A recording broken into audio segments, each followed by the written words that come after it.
আসসালামু আলাইকুম রহমতুল্লাহি ওয়া বারাকাতুহু। সকলে ভালো আছেন, সুস্থ আছেন। সুইস ব্যাংকে থাকা আদানি গ্রুপের $৩১ কোটি বাজেয়াপ্ত। ভারতীয় ব্যবসায়ী গৌতম আদানির মালিকানাধীন আদানি গ্রুপের সঙ্গে যুক্ত ৬টি সুইস ব্যাংকের অ্যাকাউন্টের $৩১ কোটি বেশি অর্থ বাজেয়াপ্ত করা হয়েছে।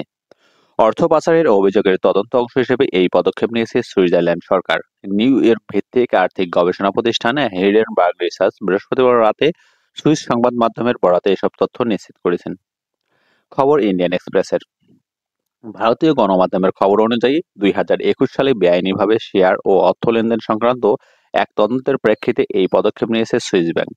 অভিযোগ রয়েছে গৌতম আদানির শিল্পী গোষ্ঠীর সঙ্গে সম্পর্কযুক্ত এক ব্রিটিশ ভার্জিন আইল্যান্ড, মরিশাস ও বারমুডার আর্থিক প্রতিষ্ঠানে অর্থ বিনিয়োগ করেছিলেন। সেই প্রতিষ্ঠানগুলো প্রায় পুরো অর্থ বিনিয়োগ করেছিলেন আদানি গ্রুপে।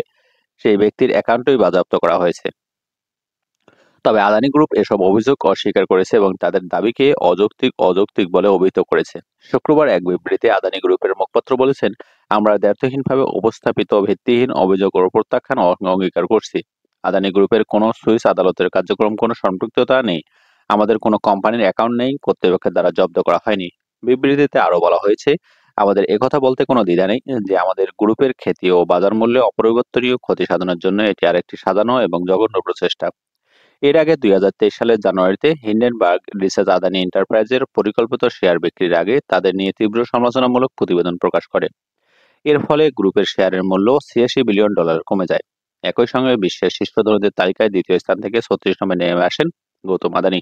সুপ্রিয় বন্ধুরা, আমাদের এখানে ইসলাম শিক্ষা, স্বাস্থ্য এবং সংবাদ পরিক্রমা আয়োজন দেখতে চোখ রাখুন অনিগল চ্যানেলটিতে। আজকে পর্যন্তই। ধন্যবাদ। আসসালামু আলাইকুম রহমতুল্লাহ।